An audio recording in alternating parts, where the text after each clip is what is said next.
사랑하는 성도님들 안녕하셨습니까? 코로나19가 여전히 기승을 부리고 있는 이때 우리 성도님들 몇 가정에서도 코로나19 확진자들이 생겨서 우리가 이렇게 온라인으로 예배를 드리게 되었습니다. 확진된 성도님들 빨리 쾌유할 수 있도록 기도해 주시고 또 우리 성도님들 모두 건강하게 조심하시기를 바랍니다. 우리가 이해하는 달력에 흔히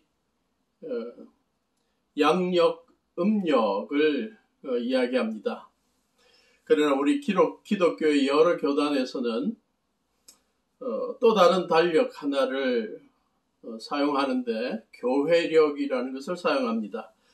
1년의 삶을 예수님의 탄생 또 예수님의 공생에 예수님의 십자가의 달리심 또 예수님의 부활하심 성령님이 강림하심 이러한 사건들을 기억하도록 돕는 달력입니다. 교회력에 의하면 2022년 부활절은 4월 17일입니다. 앞으로 한 달 정도 남아있죠. 그래서 지금은 사순절 기간이라고 합니다. 예수님의 공생의 마지막 활동들과 예수님이 체포되시고 고문당하시고 또 십자가에 달리신 것을 회고하고 또 우리의 삶의 신앙적인 결단들을 새롭게 하는 시간들을 갖는 때가 이 사순절입니다. 사순절 기간에 예수님이 이 땅에 오신 이유, 또 십자가에 달려 돌아가시게 된 이유를 상기하는 데 도움이 되는 본문을 살펴보는 것은 의미가 있습니다. 오늘 특별히 누가복음 20장 9절부터 18절에 나오는 포도원 농부의 비유가 바로 그 가운데 하나입니다. 본문의 배경에 보면 대제사장들과 율법학자들이 예수님의 권위에 대해서 문제를 제기하는 질문들을 합니다. 어떻게 하든지 예수님에게서 흠을 잡고 잘못을 찾아서 예수님을 어려움에 빠뜨리려는 그러한 시도를 하고 있을 때 예수님께서 이 비유를 그들에게 또 백성들에게 말씀하셨습니다. 이 비유에 보면 예수님은 자신이 어떠한 존재인지 정체성을 분명히 밝혀주시고 또 죄인들을 구원하시려는 하나님의 구원 역사가 어떻게 흘러왔는지를 명확하게 소개하고 있습니다. 그래서 많은 학자들은 이 예수님의 비유를 구속사적인 비유 혹은 예언적인 비유라고 설명하고 있습니다. 이 비유에서 주의하여 볼 몇 가지 점들이 있습니다.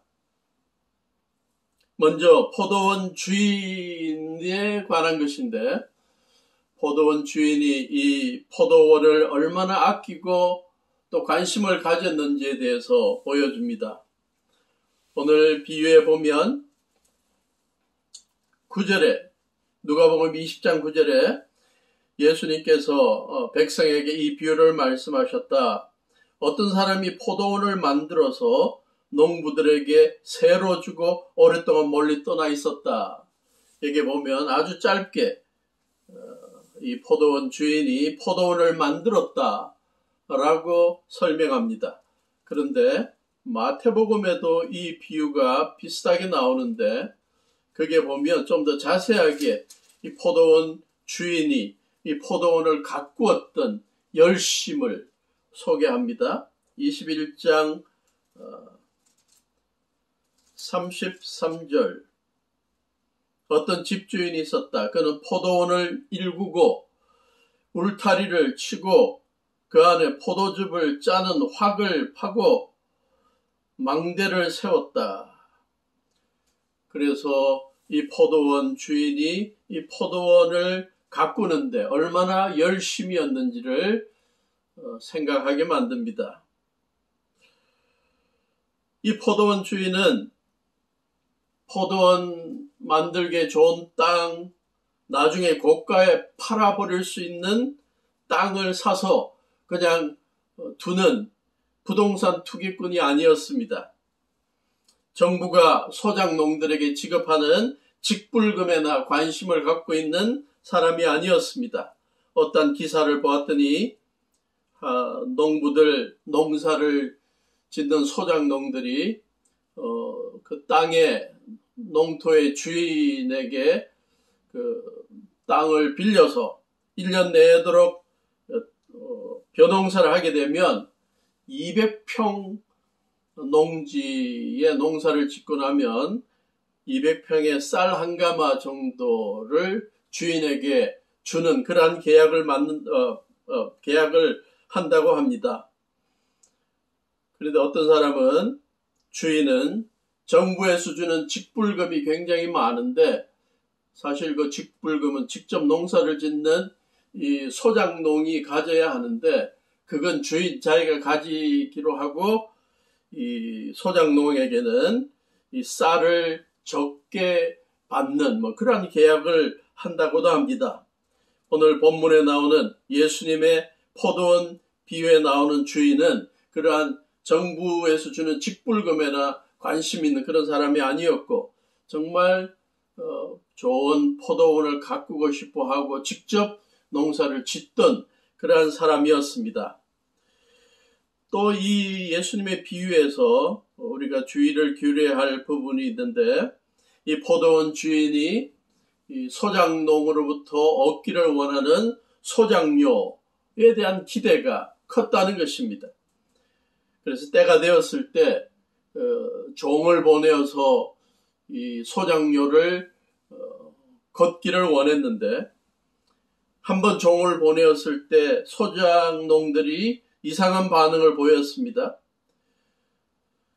종 하나를 농부에게 보냈더니 농부들이 그 종을 때리고 빈손으로 돌려보냈다. 원어적인 의미는 그냥 단순히 곤장 몇 대 때리거나 주먹으로 때린 것이 아니라 굉장히 큰 상처를 입히는 그러한 온몸의 상처를 암시하는 때림으로 소개됩니다. 그런데 한 종을 보냈을 때 그러한 반응을 소작농들이 보였을 때 주인은 다른 종을 또 보내었습니다. 그랬더니 그 종도 때리고 모욕하고 빈손으로 돌려보냈다.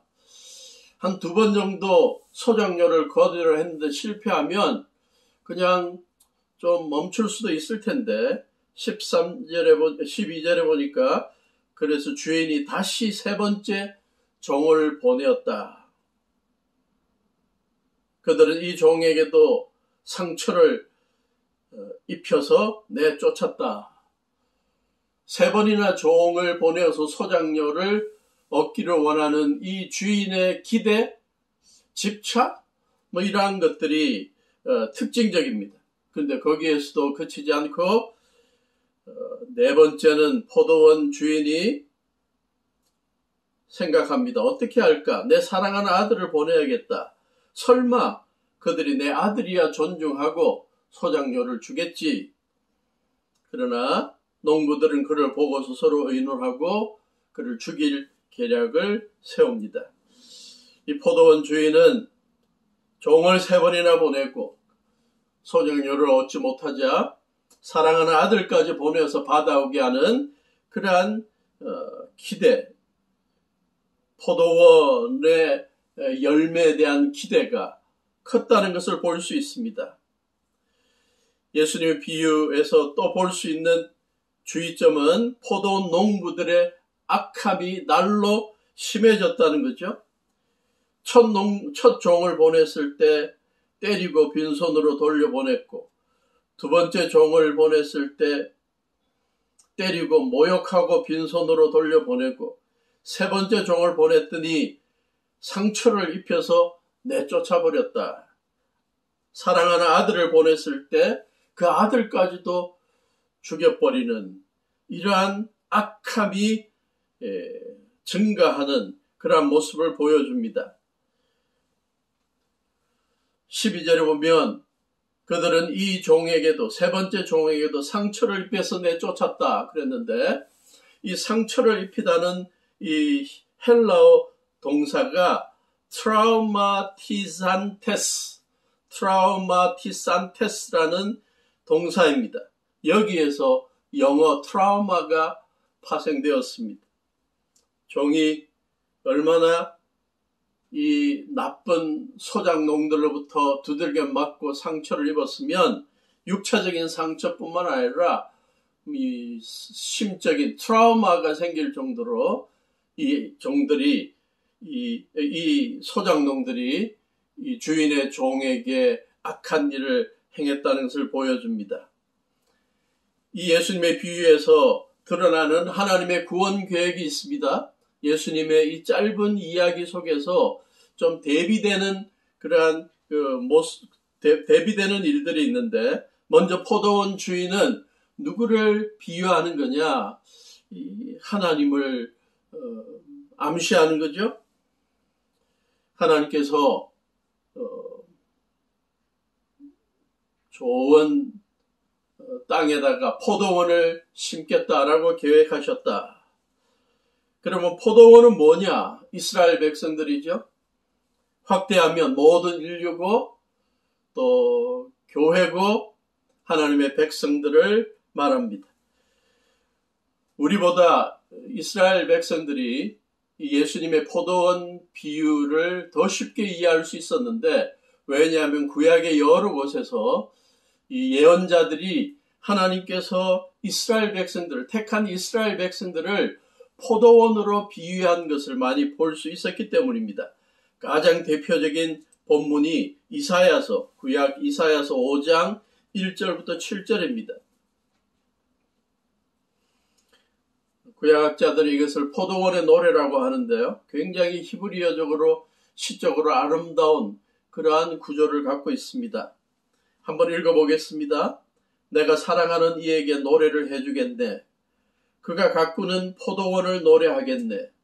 내가 사랑하는 사람은 기름진 언덕에서 포도원을 가꾸고 있네.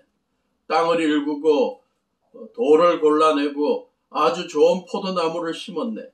그 한가운데 망대를 세우고 거기에 포도주 짜는 곳도 파놓고 좋은 포도가 맺기를 기다렸는데 열린 것이라고는 들포도뿐이었다네. 예루살렘 주민아, 유다 사람들아, 이제 너희는 나와 나의 포도원 사이에서 한번 판단하여 보아라. 내가 나의 포도원을 가꾸면서 빠뜨린 것이 무엇이냐? 내가 하지 않은 일이라도 있느냐? 나는 좋은 포도가 맺기를 기다렸는데 어찌하여 들포도가 열렸느냐? 이제 내가 내 포도원에 무슨 일을 하려는지를 너희에게 말하겠다. 울타리를 걷어치워서 그 밭을 못쓰게 만들고 담을 허물어서 아무라 그 밭을 짓밟게 하겠다. 내가 그 밭을 황무지로 만들겠다. 가지치기도 못하게 하고 북주기도 못하게 하여 찔레나무와 가시나무만 자라나게 하겠다. 내가 또한 구름에게 명하여 그 위에 비를 내리지 못하게 하겠다. 7절. 이스라엘은 만군의 주님의 포도원이고 유다 백성은 주님께서 심으신 포도나무다. 주님께서는 그들이 선한 일을 하기를 기대하셨는데 보이는 것은 사륙뿐이다. 주님께서는 그들이 옳은 일 하기를 기대하셨는데 들리는 것은 그들에게 희생된 사람들의 울부짖음뿐이다. 여기에 특별히 7절에 나오는 선한 일 하기를 기대하셨다. 이 선한 일은 정의 혹은 공의로 번역되죠. 미슈파트입니다. 그런데 결과적으로 이스라엘 백성들이 보였던 것은 사륙, 미슈파흐.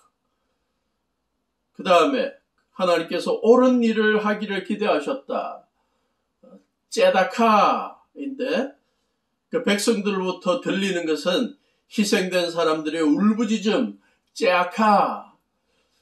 굉장히 이 단어 유희, 월드 플레이가 나오죠. 비슷한 단어들로 이 독자들의 머릿속에 오래 기억되게 만드는 것입니다.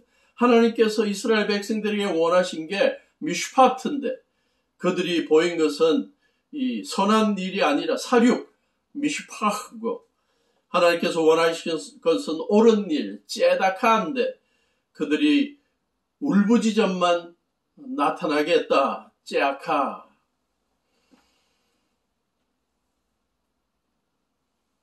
하나님께서 이스라엘 백성들에게 기대했던 열매, 오늘 본문의 비유로 말하면 소작농들로부터 얻기를 원했던 소작료는 바로 이러한 것입니다. 선한 열매입니다. 오늘 본문에 나오는 포도원 농부, 소작농은 누구를 비유할까요?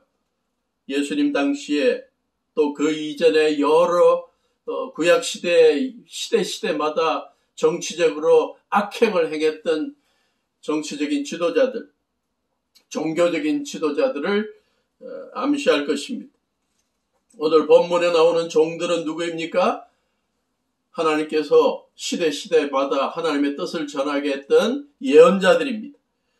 안타깝게도 이 예언자들이 백성들이 우상 숭배하고 정의를 거스리고 백성들로 하여금 눈물 짓게 만들고 백성들을 사륙하고 울부짖게 만드는 그러한 일을 주도해 왔던 이 정치적인 종교적인 지도자들에게 회개를 요청하고 백성들에게 회개를 요청했을 때 이 예언자들에 대해서 많은 정치적인 종교적인 지도자들이 그들을 가만두지 않고 억압했습니다. 때리고 모욕하고 또 그들을 괴롭혀서 오늘 포도원의 그 주인이 종을 보냈을 때 소작농들이 보였던 반응이 구약의 예언자들에게도 나타났다는 것입니다. 예언자들 히브리서 11장 36절부터 보면 38절까지 구약의 예언자들이 얼마나 백성들로부터 또 잘못된 지도자들로부터 고난을 받았는지를 소개합니다. 히브리서 11장 36절 또 어떤 이들은 조롱을 받기도 하고 채찍으로 맞기도 하고 심지어는 결박을 당하기도 하고 감옥에 갇히기도 하면서 시련을 겪었습니다. 또 그들은 돌로 맞기도 하고 톱질을 당하기도 하고 칼에 맞아 죽기도 하였습니다. 그들은 궁핍을 당하며 고난을 겪으며 학대를 받으면서 양과 염소의 가죽을 입고 떠돌았습니다. 세상은 이런 사람들을 받아들일 만한 곳이 못 되었습니다. 그래서 그들은 광야와 산과 동굴과 땅굴을 헤매며 다녔습니다. 하나님께서 시대마다 보냈던 수많은 예언자들이 바른 소리를 하고 백성들에게 회개하고 우상 숭배를 버리고 백성들을 억압하는 일을 버리고 공의롭게 인자를 행하며 살도록 외쳤을 때 그들이 얼마나 지도자들과 백성들로부터 억압을 받았는지를 단적으로 보여줍니다. 톱질을 당하기도 했다는 것은 기원후 1세기의 예언자들의 삶을 소개하고 있는 책에 보면 므낫세 왕 때 이사야 예언자가 통나무에 들어가서 톱에 잘려 죽었다는 그러한 기록이 나오고요. 돌로 맞기도 했다. 역대하 24장 20절에 보면 유다 요아스 왕 때 여호야다라는 제사장의 아들 스가랴가 왕과 백성들에게 바른 소리를 하고 회개하라고 외쳤을 때 그를 돌로 쳤다는 그러한 기록을 볼 수 있습니다. 설교를 준비하다가 재미있는 영어 문장 하나를 보게 되었습니다. Prophets, poets, and pigs have one thing in common. 영어로 prophet, 예언자들이고 또 poet, 시인들이고 그리고 pigs, 돼지들이죠. 다 P로 시작합니다. 예언자들과 시인들과 돼지들이 공통된 게 하나 있는데 They aren't truly appreciated until they are dead. 이 세 명은 다 그들이 죽기까지는 그 가치를 인정받지를 못했다. 그런 말이죠. 아주 흥미로운 겁니다. 예언자들 살아서 하나님의 뜻을 전하고 바른 소리를 했을 때 사람들은 그들을 거부하고 핍박했죠. 시인들도 시인들의 그 심오한 표현을 사람들이 이해를 못하다가 그들이 죽고 나면 나중에 그 시를 감동합니다. 그런가 하면 돼지들도 마찬가지. 살아있을 때는 감사하지 않고 가치를 인정받지 못하다가 이제 죽어서 삼겹살로 나올 때 사람들이 맛있어 하면서 돼지에게 감사한다. 아주 흥미로운 그러한 표현인데 예언자들이 얼마나 하나님의 뜻을 바르게 전하면서 핍박을 많이 받았는지를 보여줍니다. 오늘 비유에 이 포도원 주인의 사랑하는 아들, 바로 하나님의 아들 되신 예수님을 비유하는 것이죠. 이 땅에 육체를 입고 오셔서 하늘나라를 전하시고 백성들 회개하라고 외치시고 하나님의 나라를 선포하며 복음을 전했는데, 안타깝게도 오늘 본문에 나오는 내용처럼 포도원 농부들, 이 소작농들이 이 주인의 아들, 하나님의 아들 예수님의 가르침과 말씀을 듣고 회개한 것이 아니라 그를 죽여버립니다. 종교자들, 지도자들, 정치적인 지도자들, 백성들이 결국 하나님의 아들 예수님이 전한 하나님의 나라의 복음을 믿고 회개하지 않고 예수님을 잡아서 신문하고 결국 십자가에 처형시킨 거죠. 그래서 이 예수님의 비유, 이 포도원 농부의 비유에서 예수님은 자신이 이렇게 핍박당하고 하나님의 아들 자신이 십자가에 달려 죽게 될 것을 예언하고 암시하고 있습니다. 몇 달 전에 한 목사님께서 신구약 중간사 시대가 주는 신앙적인 교훈에 대해서 한번 강의를 해 주십시오. 그래서 그 강의를 준비하면서 제가 한 달 정도 왜 예수님께서 이 땅에 육체를 입고 오셨을까? 왜 예수님께서 이 땅에 오신 그 때가 기원전 1세기였을까? 그 당시의 상황은 어땠을까? 많은 구약학자들과 신약학자들이 구약의 예언자들의 활동이 마감된 것이 기원전 한 400년 전이라고 생각하고 한 400년 동안 예언자들의 활동이 없다가 결국은 예수님께서 이 땅에 오셔서 말씀을 전했다고 그렇게 이해합니다. 그러나 사실은 기원전 400년부터 예수님이 이 땅에 오실 때까지 드러난 예언자들은 없지만 자기들이 하나님의 뜻을 대변하고 있다고 주장하는 신앙적 지도자들이 굉장히 많았습니다. 특별히 마가복음 1장 15절에 보면 예수님께서 공생애를 시작하시면서 외쳤습니다. 때가 찼다. 하나님의 나라가 가까이 왔다. 회개하여라. 복음을 믿어라. 그리고 사도 바울도 갈라디아서 4장 4절부터 보면 그러한 비슷한 말을 합니다. 4장 4절부터.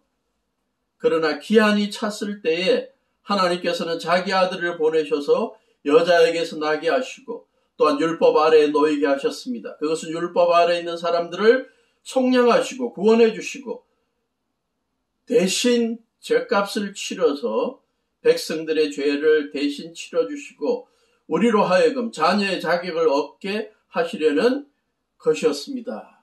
여기에서도 기한이 찼다. 예수님도 때가 찼다. 이 말의 의미가 무엇일까? 많은 학자들은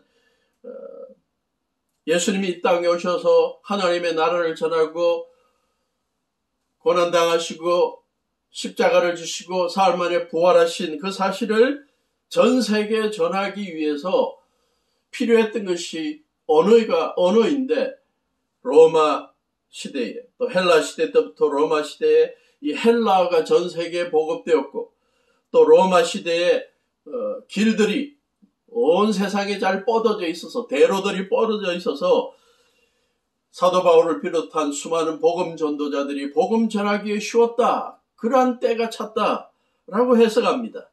그러나 저는 조금 다른 이해를 하게 되었습니다. 예수님께서 이 땅에 오실 즈음에 그 이전 몇백 년 동안 하나님의 나라, 택한 나라 유다를 바르게 세우려고 세워진 지도자들, 대제사장들, 바리새인들, 사두개인들, 서기관들, 열심당들, 지도자들이 다 자기 소견에 오른 대로 하나님의 나라가 이런 것이라고 주장하면서 교만하고 로마의 정치가들과 같이 합세해서 백성들을 더 어려움에 빠뜨리며 궁극적으로 하나님의 뜻을 거스리는 사회를 만들었습니다. 사회적인 물질서가 극에 달했습니다. 이러한 종교계적인 정치적인 지도자들의 사리사욕, 정권욕 이러한 것이 결국은 하나님의 나라를 더 어지럽히게 만드는 결과를 초래해서 참다 드디어 하나님의 인내의 한계가 극에 달해서 예수님, 하나님의 아들 예수님이 이 땅에 직접 오셔서 하나님의 나라를 전하게 되신 것입니다. 그리고는 이 예수님의 비유가 끝난 다음에 예수님께서 17절에서 소개하시는 이 첨언 덧붙인 말씀이 또 굉장히 의미가 있죠. 17절, 그때 예수께서 그들을 똑바로 바라보시고 말씀하셨다. 예수님이 정말 의미 있는 말씀을 던지시기 위해서 그들에게 똑바로 바라보시고 말씀하셨습니다. 집 짓는 사람들이 버린 돌, 너희들이 결국 나를 십자가에 달리게 하고 죽게 하고 버릴 것이나 집 모퉁이의 머릿돌이 될 것이다. 이 구약에 예언된 시편에서 예언된 118편에 예언된 이 예언이 나를 통해서 실현될 것이다.